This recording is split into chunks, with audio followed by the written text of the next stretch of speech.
사도행전 1장 6절에서 11절 말씀 제가 봉독하겠습니다. 그들이 모였을 때에 예수께 여쭈어 이르되 주께서 이스라엘 나라를 회복하심이 이때니까 하니 이르시되 때와 시기는 아버지께서 자기의 고난에 두셨으니 너희가 알 바 아니요 오직 성령이 너희에게 임하시면 너희가 권능을 받고 예루살렘과 온 유대와 사마리아와 땅끝까지 이르러 내 증인이 되리라 하시니라. 이 말씀을 마치시고 그들이 보는 데 올려서 가시니 구름이 그를 가리어 보이지 않게 하더라. 올라가실 때에 제자들이 자세히 하늘을 쳐다보고 있는데 흰 옷 입은 두 사람이 그들 곁에 서서 이르되 갈릴리 사람들아 어찌하여 서서 하늘을 쳐다보느냐.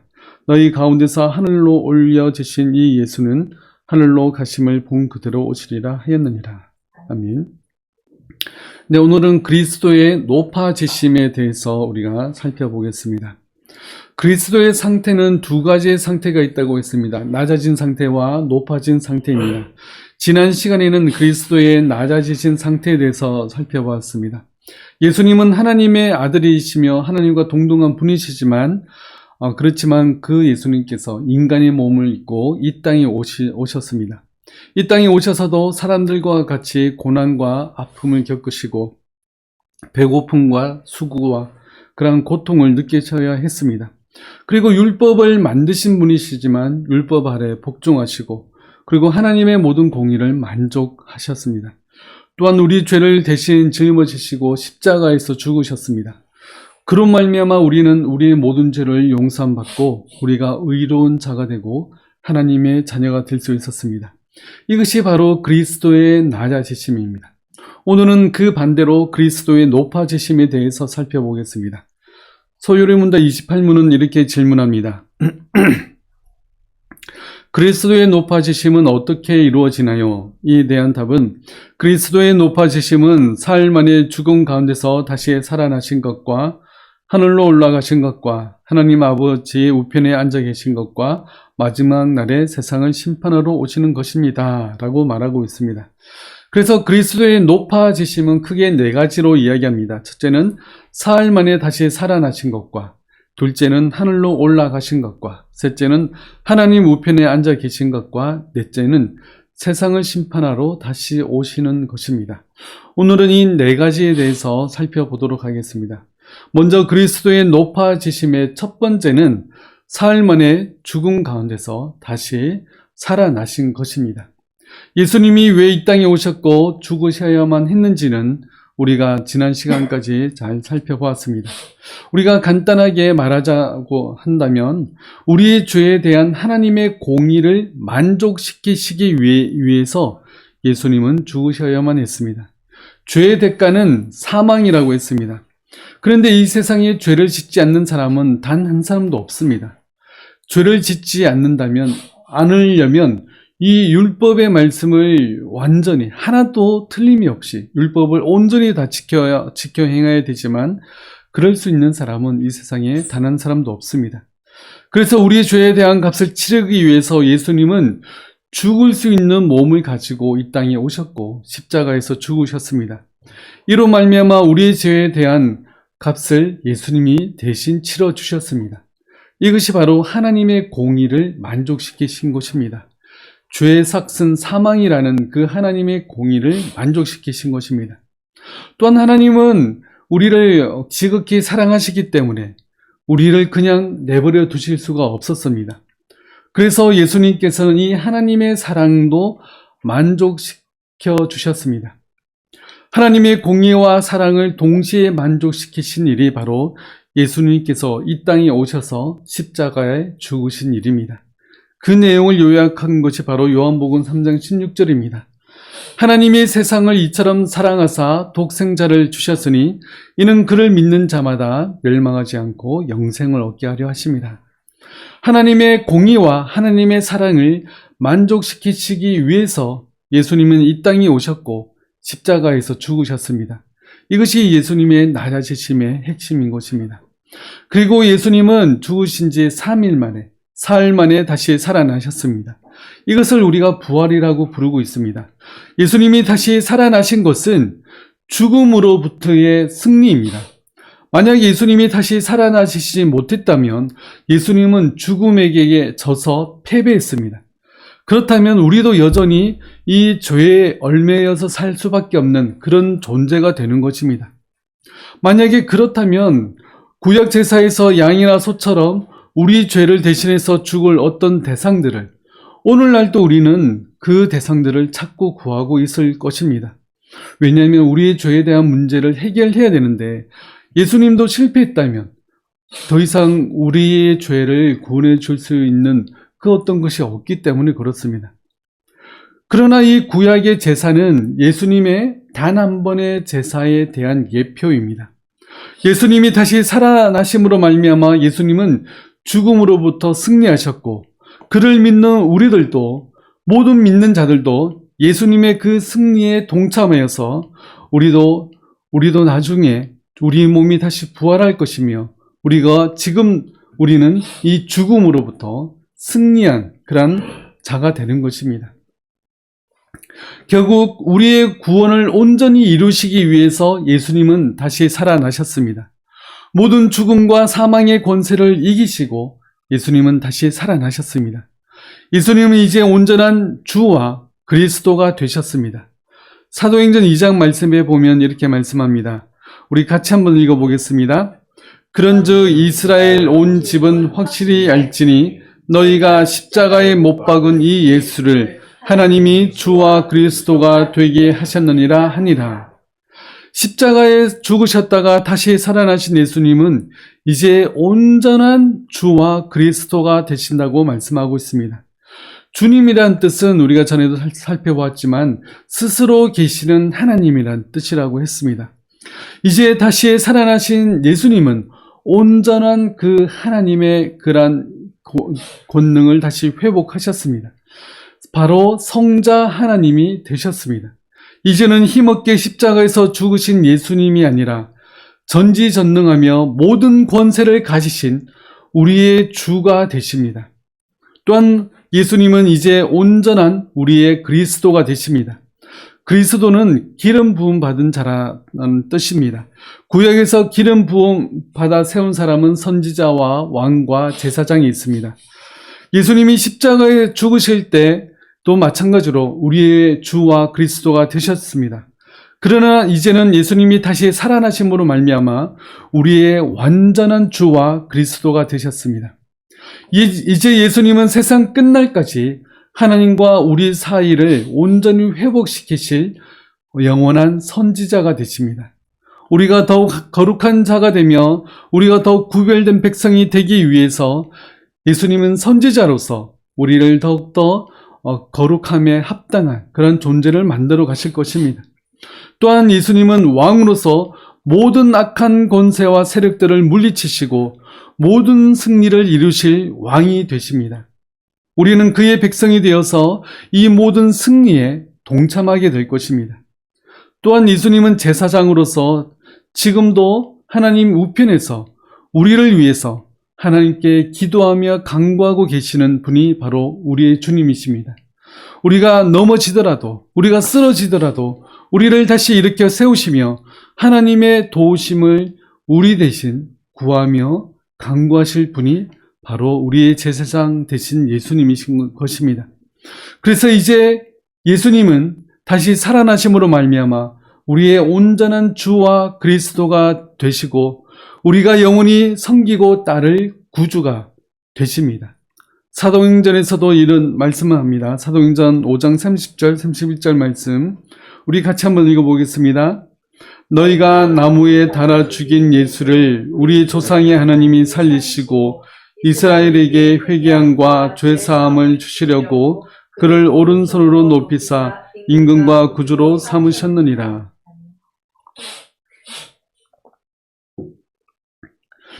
이제 예수님은 다시 살아나셔서 온 세상의 임금과 구주가 되셨습니다. 영적인 모든 세력들을 통치하며 믿는 자들뿐만 아니라 믿지 않는 모든 자들을 포함한 이 세상의 모든 사람들과 모든 만물을 다스리고 통치하시는 임금이 되시며 우리의 진정한 구원의 주, 바로 구주가 되셨습니다. 예수님만이 우리의 유일한 구원자가 되십니다. 예수님만이 우리의 모든 죄와 사망에서 건져내시는 구주가 되셨습니다. 예수님을 믿지 않고는 그 누구도 천국에 이를 수가 없습니다. 그러므로 예수님만이 온 세상의 임금과 구주가 되시는 것입니다. 그러므로 예수 그리스도만을 우리의 구원자로 믿고 나아가시기 바랍니다. 예수님만이 우리를 모든 죄에서 건지시며 사탄의 권세에서 우리를 건져 살리실 수가 있는 것입니다. 이를 위해 예수님이 다시 살아나신 것입니다. 예수님의 그리스도의 높아지심의 두 번째는 하늘로 올라가심입니다.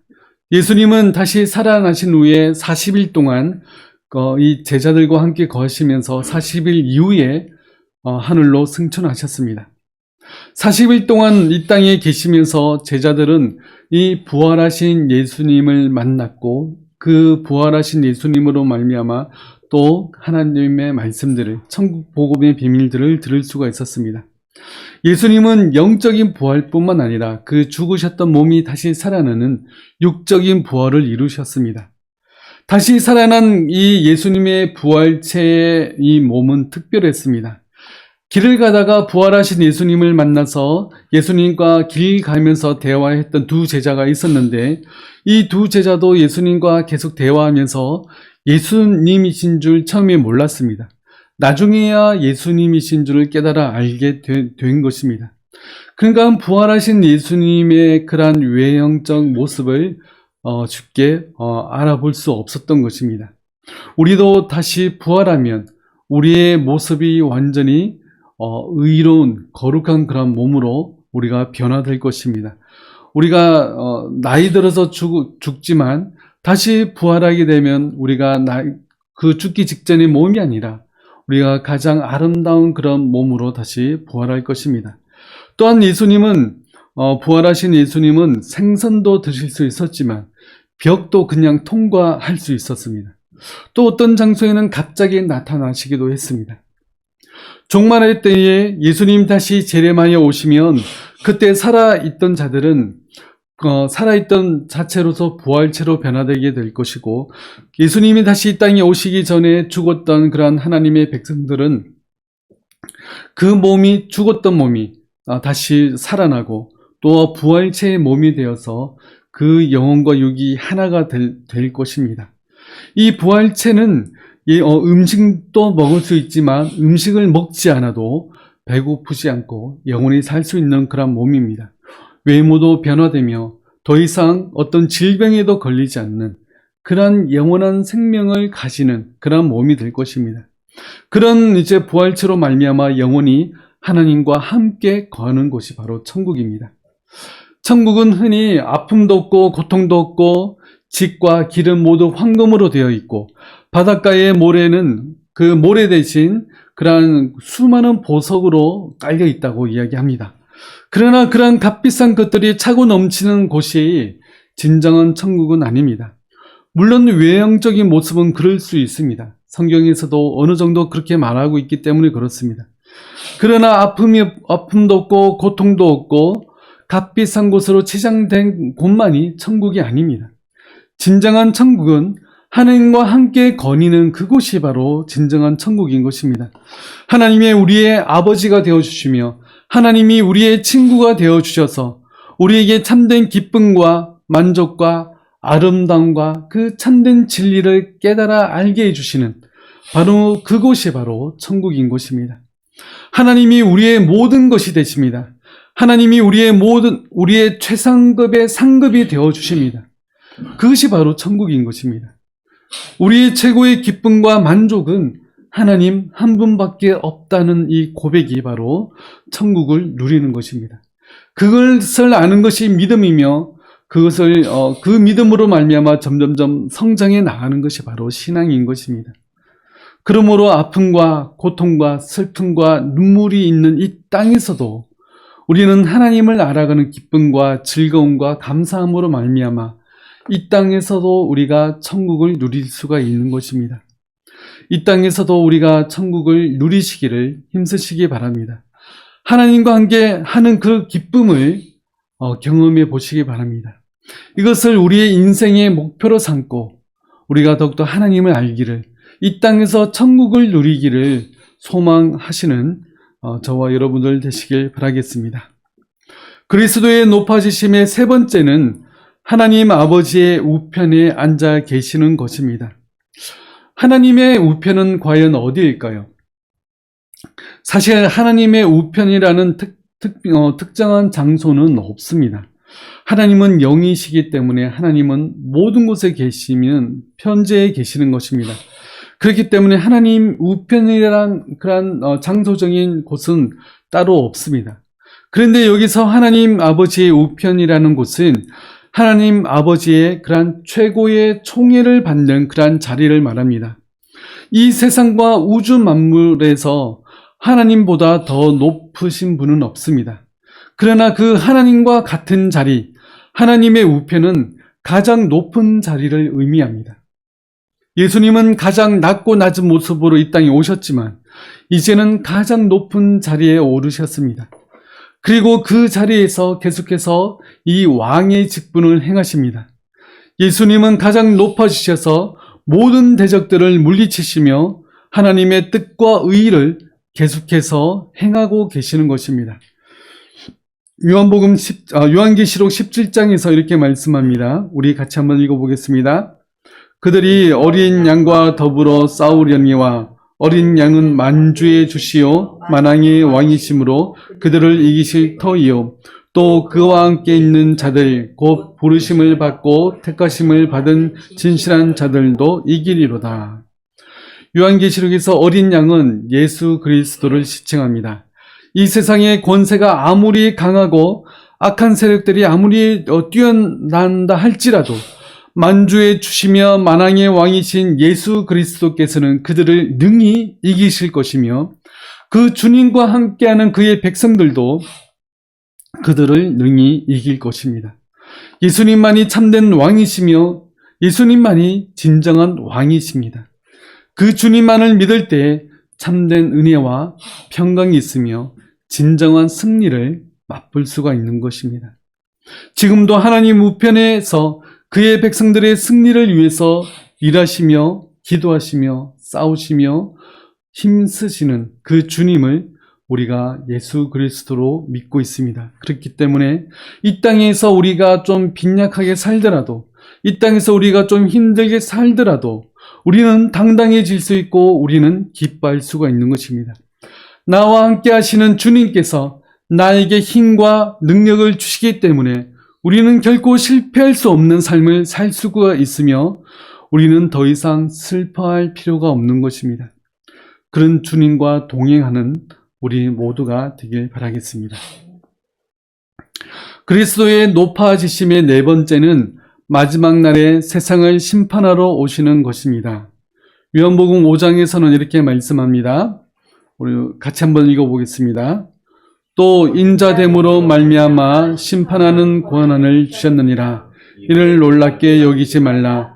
무덤 속에 있는 자가 다 그의 음성을 들을 때가 오나니 선한 일을 행한 자는 생명의 부활로 악한 일을 행한 자는 심판의 부활로 나오리라. 예수님이 부활하시고 하늘로 승천하셔서 하나님의 우편에 앉아 계신 예수님께서는 다시 이 땅에 오실 것입니다. 다시 이 땅에 오셔서는 그의 백성들, 믿는 자들은 예수님께서 자비와 은혜를 베푸시고 믿지 않는 자들과 모든 적들과 또한 악한 영들에 대해서는 심판하기 위해서 다시 이 땅에 오실 것입니다. 2000년 전에 사람의 몸을 입고 이 땅에 오신 예수님께서는 종으로 오셨고 선택받은 자들을 구원하기 위해서 그들의 죄를 짊어지기 위해서 십자가에서 죽으셨습니다. 그러나 이제 다시 오실 예수 그리스도는 모든 권세와 능력을 가지시고 이 땅에 오실 것입니다. 우리가 그때를 종말이라고 부릅니다. 지금까지 메시아로서 예수님의 사역이 성경에 모두 예언되었고 모두 성취가 되었지만 이제는 모든 능력과 영광을 가지고 다시 이 땅에 오셔서 그의 백성들을 온전히 구원하시고 악한 자들을 영원히 멸하실 이 예언만 남아 있습니다. 지금은 아직 기회가 있습니다. 바로 회개할 기회입니다. 아직 예수님을 믿지 않는 분들이 있다면 아직 예수 그리스도를 믿고 회개하고 예수님 앞으로 나올 기회가 있는 것입니다. 예수님은 언제 다시 이 땅에 오실지 모릅니다. 그렇기 때문에 지금이 회개할 때이며 지금이 예수 그리스도를 나의 구주로 믿을 때입니다. 예수님이 다시 이 땅에 오시기 전에라도 내가 언제 사고로 죽을지 모르며 또 언제 자연재해로 죽을지 모릅니다. 요즘은 전쟁으로 말미암아 하루에도 수십 명, 수백 명이 죽어갑니다. 우리가 언제 죽을지 장담할 수 있는 사람은 이 땅에 아무도 없습니다. 그러므로 지금이 우리가 회개할 때이며 하나님을 믿을 때입니다. 더 이상 미루지 마시기 바랍니다. 내가 언제 죽을지 알 수 있는 사람이 이 땅에 아무도 없습니다. 그러므로 지금이 바로 예수 그리스도를 나의 구주로 영접할 때인 것입니다. 마태복음 24장에 이렇게 말씀합니다.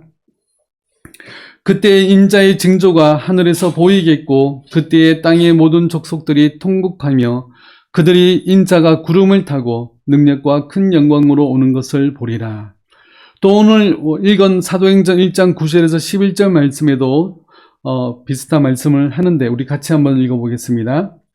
이 말씀을 마치시고 그들이 보는데 올려져 가시니 구름이 그를 가려 보이지 않게 하더라. 올라가실 때에 제자들이 자세히 하늘을 쳐다보고 있는데 흰옷 입은 두 사람이 그들 곁에 서서 이르되 갈릴리 사람들아 어찌하여 서서 하늘을 쳐다보느냐.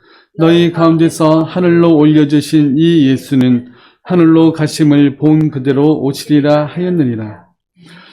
두 내용을 종합해 보면 예수님은 많은 사람들이 보는 가운데 구름을 타고 하늘로 승천하셨습니다. 그리고 예수님께서 다시 오실 때는 하늘로 가신 모습 그대로 다시 이 땅에 내려오시리라고 말씀하고 있습니다. 그런데 많은 이단은 지금도 이야기합니다. 내가 재림 예수다. 내가 바로 그 메시아다 라고 이야기하는데 그렇게 주장하는 모든 사람들은 다 가짜입니다. 다 거짓말하는 자들입니다. 근데 어떤 사람은 이렇게 말할지 모릅니다. 만약 저 사람이 진짜 재림 예수면 어떻게 합니까? 라고 이야기할 줄 모릅니다. 그러나 그런 걱정하실 필요가 없습니다. 예수님은 구름을 타고 모든 사람들이 보는 가운데서 하늘로 올라가셨습니다. 마찬가지로 예수님은 다시 이 땅에 오실 때는 모든 사람이 보는 가운데 다시 이 땅에 오실 것입니다. 이 일은 믿는 사람이든 믿지 않는 사람이든 이 지구상의 모든 사람들이 다시 구름을 타고 이 땅에 오실 예수님을 알게 될 것입니다. 예수님은 조용히 아무도 모르게 이 땅에 오실 리가 없습니다. 왜냐하면 성경은 그렇게 말하고 있지 않기 때문에 그렇습니다. 그렇기 때문에 지금도 여기서 저기서 내가 재림 예수다라고 주장하는 모든 사람들은 다 가짜입니다. 그들을 절대 믿지 마시기 바랍니다. 또 어떤 이다들은 내가 예수님의 사자다. 예수님의 본인심을 받아 예수님의 대리자로 왔다. 나를 믿어야 구원을 받는다. 이렇게 주장하는 사람들이 있는데 그들도 다 가짜입니다. 다 거짓말하는 자들입니다.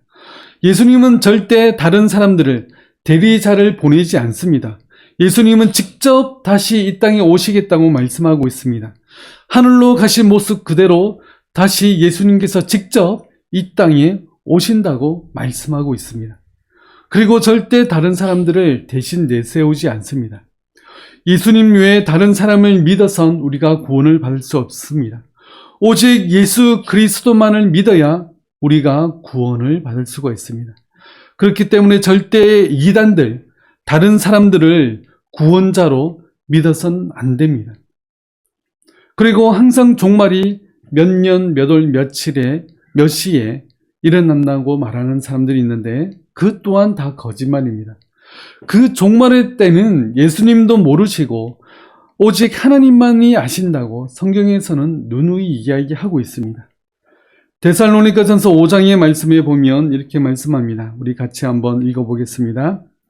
형제들아 때와 시기에 관하여는 너에게 쓸 것이 없음은 주의 날이 밤에 도둑같이 이를 줄을 너희 자신이 자세히 알기 때문이라. 때와 시기에 관해서는 너에게 쓸 것이 없다고 이야기합니다. 왜냐하면 아무도 그 날을 알 수도 없습니다. 하늘의 천사들도 그 날은 알 수가 없습니다. 오직 하나님만이, 성부 하나님만이 이 날을 알고 계시며 이 날에 행하실 것입니다. 오늘 본문인 사도행전에서도 같은 말씀을 합니다. 사도행전 1장 6절에서 7절 말씀 같이 읽어보겠습니다. 그들이 모였을 때에 예수께 여쭈어 이르되 주께서 이스라엘 나라를 회복하심이 이때니까 아니 이르시되 때와 시기는 아버지께서 자기의 고난에 두셨으니 너희가 알 바 아니요. 하나님이 외에는 그 종말의 때를 알 수 있는 사람은 아무도 없습니다. 아무도 모릅니다. 그렇기 때문에 우리의 알 바가 아닙니다. 그러면 우리는 어떻게 해야 되겠습니까? 매일이 종말인 것처럼 우리가 살기 위해서 힘써야 됩니다. 언제 종말이 오더라도 부끄럽지 않는 그러한 삶을 살아가야 됩니다. 그러기 위해서는 우리가 묵묵히 하나님의 말씀을 읽고 묵상하고 또 그 말씀대로 따라 살기를 힘써야 되는 것입니다. 언제 종말이 임하든지 부끄럽지 않은 삶을 사는 것은 사실 어렵습니다. 쉽지 않습니다. 그렇지만 우리가 조금씩 우리가 성장하며 자라날 수가 있습니다. 오늘은 2023년의 마지막 날입니다. 우리가 한 해를 돌아보면서 우리가 2023년 한 해 동안 우리가 부끄러운 일들도 많았을지도 모릅니다. 그리고 올 초에 하나님과 약속한 것들, 올해는 꼭 성경 일독을 하겠습니다. 성경 필사를 하겠습니다. 또 매일 성경을 읽고 묵상하겠습니다. 이런 약속들을 했지만 우리가 지키지 못할 때가 많았습니다. 그렇지만 내년에는 올해보다 조금 더 많이, 하루라도 이틀이라도 더 많이 하나님의 말씀을 읽고 하나님의 말씀을 암송하고 또 그 말씀대로 살기 위해서 더 힘쓰는 우리들 되었으면 좋겠습니다. 그래서 더 하나님을 가까이 하고 더 말씀을 가까이 하고 더 기도하고 더 봉사하고 또 더 사랑하고 더 섬기고 더 감사하고 더 찬양하고 더 영광을 돌리는 우리들 되었으면 좋겠습니다. 그래서 올해보다는 내년이 조금 더 나은 그런 삶을 살아서 더욱더 하나님 앞에 우리가 하나님께 영광을 돌리며 조금이라도 덜 부끄러운 그런 2024년을 맞이하면 좋을 것 같습니다. 예수님이 하늘로 올라가시기 전에 마지막으로 우리들에게 하신 말씀이 있습니다. 그것이 오늘 본문에 있는데 사도행전 1장 8절 말씀입니다. 우리 같이 한번 읽어보겠습니다. 오직 성령이 너희에게 임하시면 너희가 권능을 받고 예루살렘과 온 유대와 사마리아와 땅끝까지 이르러 내 증인이 되리라 하시니라. 우리는 주님의 증인으로 살아가야 됩니다. 예수님을 믿는 자의 자세와 태도로 우리가 살아가면 됩니다. 말씀을 더 가까이 하고 말씀을 읽고 또 그 말씀을 듣고 또 그 말씀을 실천하기 위해서 힘쓰는 그러한 삶이 바로 그리스도의 증인된 삶입니다. 하나님의 말씀을 내 삶에서 증명해내는 삶, 그것이 바로 증인의 삶입니다. 내가 증인의 삶을 살기 위해서 더욱더 힘쓰는 2024년이 되었으면 좋겠습니다. 그래서 더욱 주님의 증인된 삶을 살아가는 저와 여러분들 다 되길 바라겠습니다. 기도하겠습니다. 예수 그리스도께서 높아지심으로 말미암아 우리의 완전한 구원을 이루시고 또 우리에게 승리를 주신 하나님 또한 주님 감사드립니다. 우리에게 승리를 주시는 그 승리로 말미암아 이 땅을 믿음으로 살아내며 승리할 수 있는 저희들 될 수 있도록 도와주옵소서. 우리의 적들이 아무리 강하고 우리의 적들이 아무리 무섭고 두려울지라도 그보다 더 강하신 주님을 의지하며 우리에게 모든 승리를 약속하신 그 주님만 바라보며 나아가는 저희들 될 수 있도록 도와주옵소서. 또한 2024년에는 더욱더 주님의 증인된 삶을 살아가는 저희들 될 수 있도록 도와주옵소서. 더욱 말씀을 가까이하며 하나님을 가까이하며 또 그 말씀대로 살기를 힘쓰는 저희들 다 될 수 있도록 도와주시옵소서. 지금은 십자가 위에서 우리의 모든 죄를 사하신 주 예수 그리스도의 은혜와 하나님의 끊임없는 사랑하심과 성령님의 함께하심과 위로하심이 오직 증인된 삶을 살기를 원하는 우리 모든 믿는 자들 머리 위에 지금부터 영원토록 함께하실지어다. 아멘.